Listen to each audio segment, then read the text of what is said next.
And welcome everyone to this edition of Biztalk, co-produced with the World Economic Forum and the forum's Technology Pioneers community. I'm Michael Wong here in Beijing. Today we'll hear from innovators working in food tech, climate data, and AI-powered supply chains, and explore how innovation, leadership, and cross-border partnerships can help unlock solutions in a time of rapid change. Joining us is Didier Toubia, co-founder and CEO of Aleph Farms, a pioneer in what's called cultivated meat. Didier is reimagining the global food system, I would say one steak at a time via Aleph Farms, an Israeli food tech company growing real beef from, get this, cells to cut emissions and end animal slaughter. Didier, welcome to the program. Thanks for having us. We're also joined by Cassie Welling, who is helping to scale a new layer of global intelligence that's thermal data from space. She's the chief operating officer of Germany-based space company Constellar, which deploys a constellation of microsatellites to provide space-based thermal imaging to deliver precise climate intelligence for agriculture, for cities, and for resilience. Cassie, welcome. Thanks a lot. Nice to be here. And we're also joined by Kate Liu, who is the co-founder of Feilu Technology, a Chinese AI-driven platform that digitizes and streamlines the fashion supply chain, connecting fabric suppliers, garment makers, and brand owners to enhance efficiency and sustainability. Kate, welcome to you as well. Thank you. Nice seeing you. All right, Didier, I want to start with you because you're growing real meat without raising animals. This is quite a fascinating concept. Talk to us more about how your product fundamentally challenges how the meat industry is being operated. Yes, exactly. Aleph Farms is directly growing the cells of a cow, of the animal into meat, into the edible part of the cow's body. As you might know, all our food today is made of cells. Cells are the building blocks of life. So same as potatoes, tomatoes, or whatever fruits, meat is also made of cells. And when we do eat meat today, whether it be beef, pork, chicken, we do eat the cells which make the muscle tissue or the different organs which we consume from the animal's body. In our case, we're able to directly isolate a few cells from a healthy animal to feed them, to nurture them, so that we can grow them and mature those cells into the product of interest. Within 4 to 6 weeks, instead of 2, 3, 4 years to bring a veal to slaughter age. On top of that, because we do directly grow this cultivated meat product, we can also provide much more flexibility in the supply chain. We grow those cells in a closed environment, meaning independently to the climate, to the availability of local land and water, which allows to grow more meat, for instance, within China, which is heavily dependent on imports for beef. Our new production process is free of any diseases, very resilient, predictable, and can really help providing more food sovereignty and security to the world, including to China. We do see our product as a complement to conventional meat harvested from the carcass of an animal, the historic way. We do believe that in order to feed the world, to address food sovereignty challenges, food safety, and public health challenges, we need to diversify the supply of our proteins. So we do see cultivated meat as a way to provide additional complementary production systems to conventional meat production, especially in China, which counts 20% of the world population, but only 7% of the global arable land, and where a lot of the beef is imported. So we believe that implementing a large-scale infrastructure for producing cultivated meat in China could provide direct access, more secure access to high-quality nutrition and highly safe nutrition to the Chinese population, and to depend less on imports. So we're here to provide diversification and not necessarily to replace the work the farmers are doing. Cassie, let me turn to you because, as I understand it, Constellar turns space-based thermal data into decision tools here on Earth. What does your innovation enable that simply wasn't possible before in this space? Yes, absolutely. Thanks very much. So we're effectively a large thermometer rotating around the globe, a sort of in-orbit thermometer, if you will, to actually allow us to see insights on the planet that haven't previously been allowed to be seen. So right now, we are one of the only companies with a living satellite in orbit that's able to deliver the most accurate and precise thermal data to the planet at the moment. We can target a lot of different use cases with our data. So we're looking at, for example, climate-induced stress on agriculture. Drought in 2023, for example, impacted 60 million hectares of cropland globally, reducing yields by somewhere between 20 and 30% in these affected areas. If you've got access to thermal intelligence early enough that allows you to potentially predict and also mitigate for some of these stresses in our agriculture, in environmental planning, in our cities. The joy of satellites, of course, is that it's very much a global eye on the scene. So we can look anywhere. We're more or less location specific, other than, of course, some very, very cloud covered areas, which makes it more of a challenge for our payloads or satellites to actually see through that.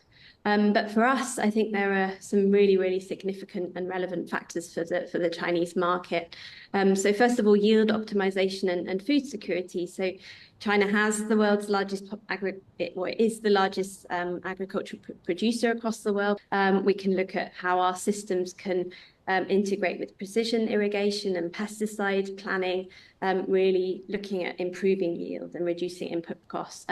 Of course, it doesn't stop just at agriculture. If you're looking at urban heat and urban planning, rapid urbanization in China and severe urban heat stress, particularly in some of the megacities, Beijing, Shanghai, etc.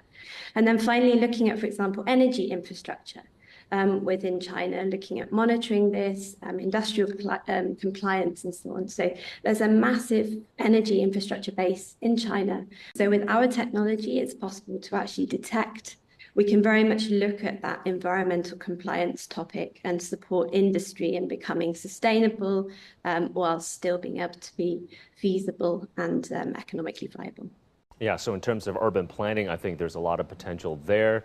When it comes to agriculture, as you mentioned as well, Cassie, because China, as you know, in terms of arable land versus population, China has less arable land, a very massive population. So we need all the precision we can get in terms of agriculture in this country. Kate, let me turn to you now, because I feel the fashion supply chain traditionally has been very fragmented, and basically what Feilu Tech is, you're digitizing this fragmented fashion supply chain. How is your platform changing what's considered normal in terms of how brands design, produce, and deliver? Okay, sure. When we talk about fashion, we always think about the fashion week, the models, beautiful clothes, all these kind of things. And people always have, especially girls, ladies, they have various demands about the beautiful clothes. However, in reality, we always see there's a mass production of the clothes, the goods, all kind of things. And these overproduction items has been piled up. And usually some big brands like Burberry or H&M, they just bomb them out at the end of the year or by the end of the semester, the season. Usually thousands of millions of dollars items has been bombed or dumped. So that's a waste to the environment. And sometimes this demand is changed for the production line workers. Sometimes they need to work for longer hours to fill in these orders. Sometimes for the season, the non-peak season, they just don't have enough order.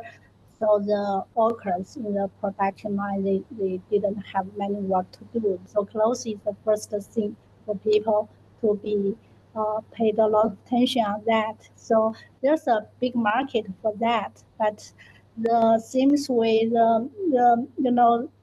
the pressure with the challenge we face is how to balance these various demands These are a lot of requirements for this market. And the production, the overproduction, the mass production. So there's some challenges for that. So for the technology, when we talk about the sustainable fashion supply chain in fashion, we're actually talking about how to build a small batch, quick response, reliable supply chain, which can bring a new concept of a sustainable way to do the fashion in the supply chain side, in the manufacturing side, in the whole ecosystem.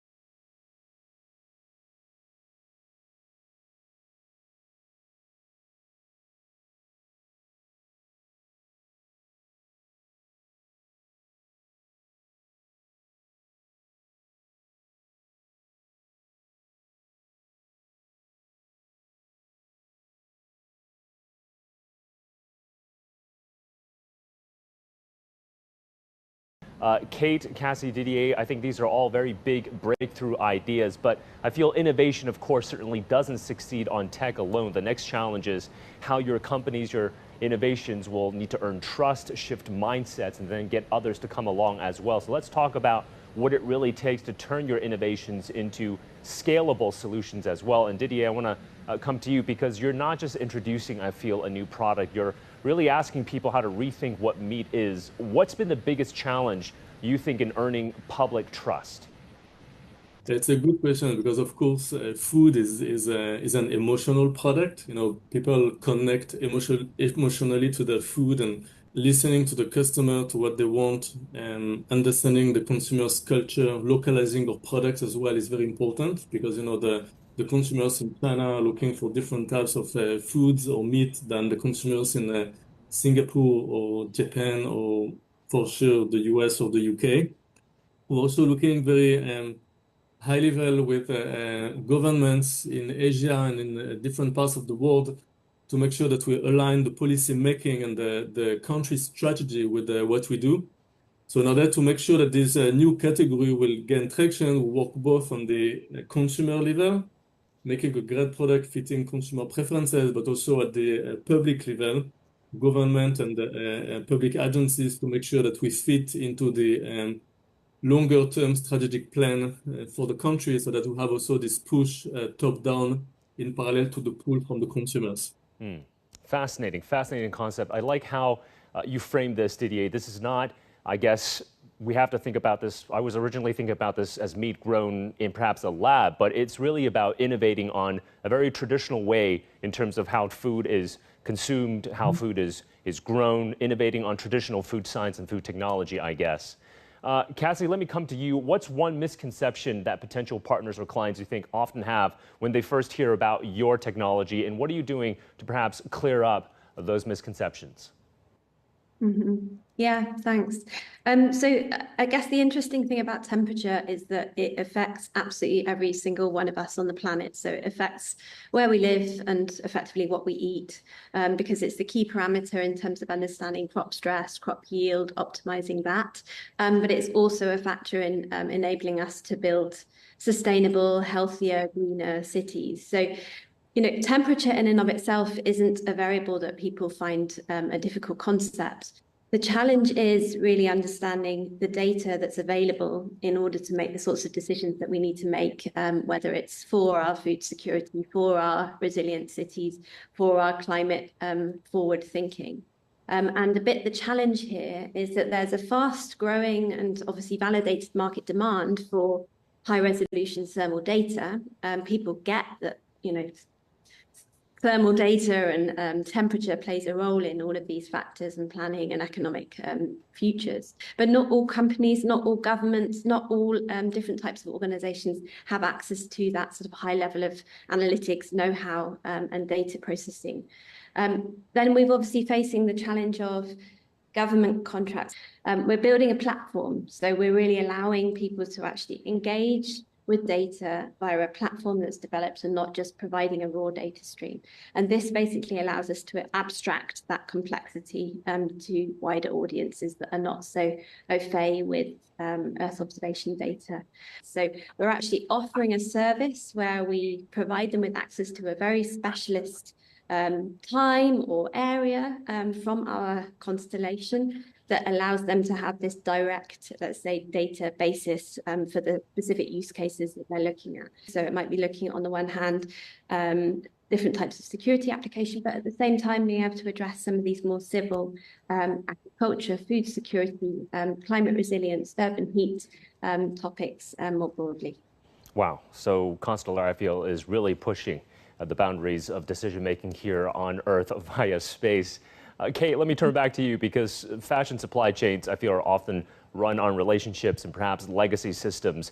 What's the biggest hesitation you think clients have about digitizing their fashion supply chains, and how do you really win them over? Yeah, so for fashion, actually, this is a very traditional area. People always use some digitalized tools to do their orders or do some design work. But basically, for the like a garment factory, they put a lot of workers in the production line to do it manually. So when we have a jacket or a dress or suit, they still heavily rely on people to do that. So when we propose them, we can use AI technology to do this whole process online, to help them have this, this knowledge-based database and teach workers how to do their work more efficiently. When we have an order, when this design has like a jacket, and according to the skills of different workers. For example, some workers will do the sleeve, some will do the pocket, some will do the button. They use different machines, have different skills, do different fabrics, and do this, attach the different things together. This is a lot of work behind that. So what we are doing is to put this production things in this platform in our software. For each workers, they have a tablet, like an iPad in front of them.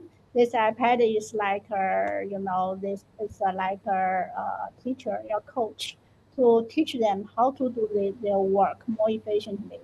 So before that, they use when a garment factory they get the order, it took like 1 month or 20 days to get it done, and at least they need to do this like 1,000 pieces of things together.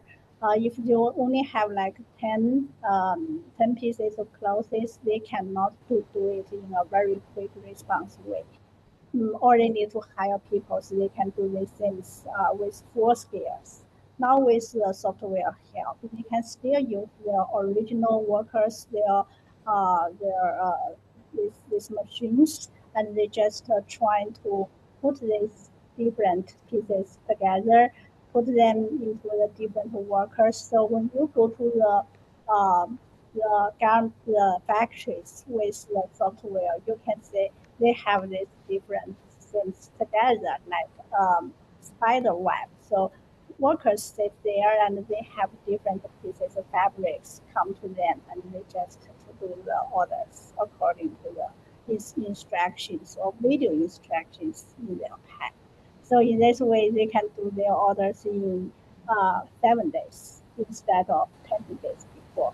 So which we call it like 5 days for sampling, 7 days for mass production, and 3 days for quick response.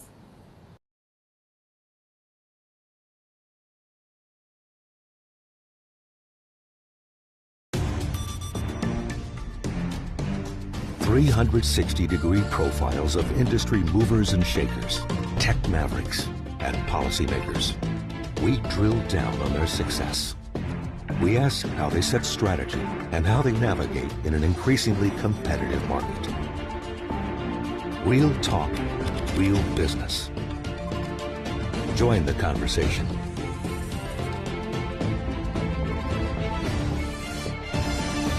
Biztalk, only on CGTN.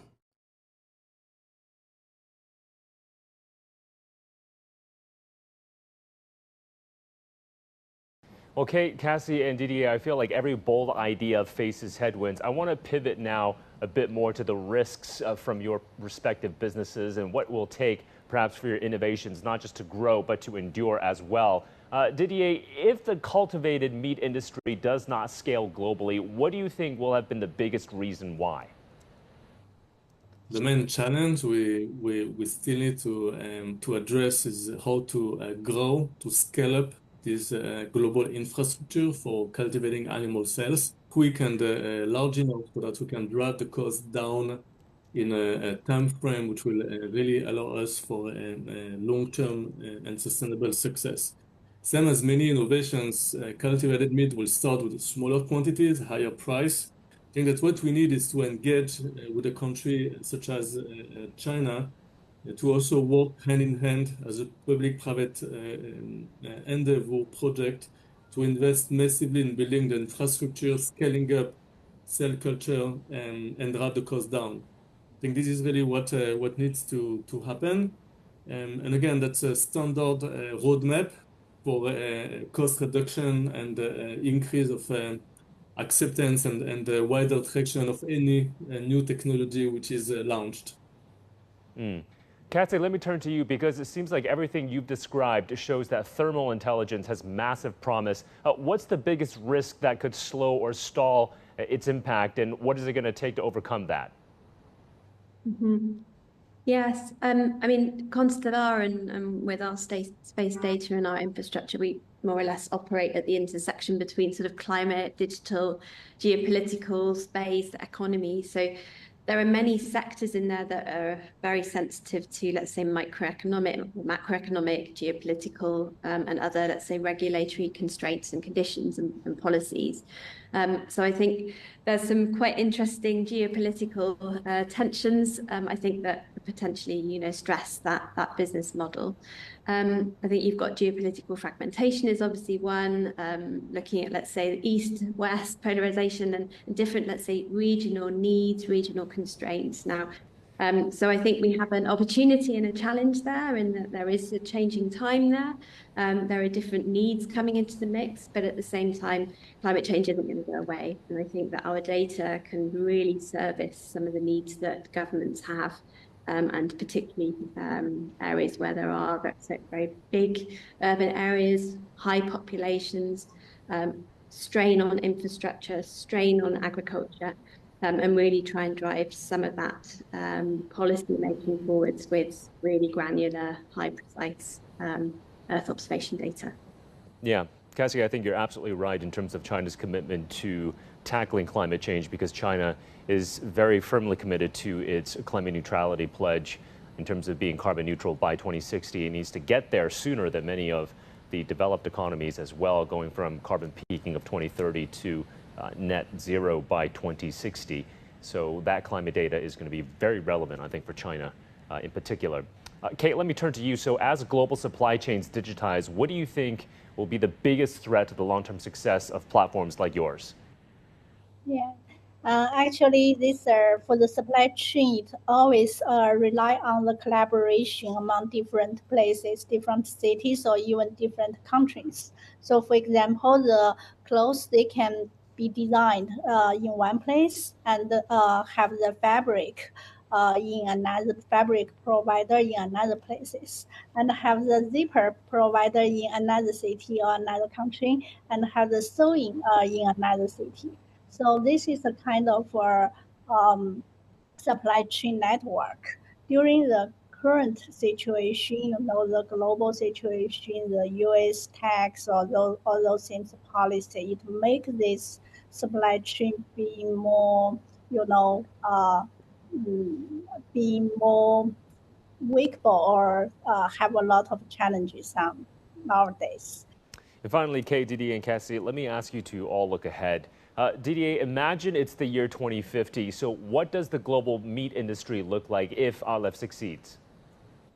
The future of the meat industry is decentralized, meaning that we have a more localized, distributed production systems with cultivated meat and cell-based foods being part of that. It will also be more traceable and safer thanks to new technologies which are implemented currently in the supply chain. And last but not least, the products themselves will be healthier. We're working at iFarms on healthier meat cuts, high in protein, lower in calories and fat. And I think that the consumers today are driving this change toward the healthier foods. And this is something which will continue and expand over time. And Cassie, what's a future application of thermal data that you're really excited about that most people haven't even considered yet? Yeah, I mean, maybe I'll pitch it a little bit at what we foresee for somewhere like China. So, you know, we imagine a future where data rather than disaster drives climate resilience and decision making. And we see a future where every hectare of farmland, every urban street, every power plant, for example, is actually monitored in real time. So not just by people going and monitoring on the ground, but actually by thermal satellites in orbit. So the aim is to actually deliver actionable intelligence in order to serve the need where it is greatest. So we might look at things like agriculture becoming much more predictive rather than reactive. So where we have to feed 1.4 billion people in China on a very shrinking base of land, really using satellite data to understand how we can address some of these longer term policy goals around smart agriculture, ecological protection, digital infrastructure and so on, and then really allowing us to use climate intelligence to build the cities, the countryside of the future that allows us to build the planet that we want to. And I think the role of temperature in all of that is really, really critical. And Kate, you alluded to, of course, supply chains right now under some duress and stress with all the geopolitics going around in the world right now. But what role do you foresee China's digital infrastructure playing in terms of shaping global fashion supply chains? I think 25 years or 20 or 25 years from now, the China companies, the China fashion industries will be more global. And we think it's like a world is our factory. We can make making clothes and shoes more easier. So in this way, we have a green manufacturing, green supply chain, green ecosystem. So we have this use technology to minimize this negative impact of the garment manufacturing on the environment. And people in this area can go to a different part of the world, and they can use the technology to help them to get more work done with their sustainable growing to minimize all those negative things. Well, Kate, Cassie, Didier, we're going to leave it there. A truly insightful conversation, I believe. All three of you, your companies and your innovations, I feel are game changers for your industries. So thank you all for joining us on this edition of Biztalk. Thanks a lot. Thanks a lot. Thank you. And that's going to wrap up this edition of Biztalk here on CGTN. I'm Michael Wong here in Beijing. Thanks for joining us. We'll see you again next time.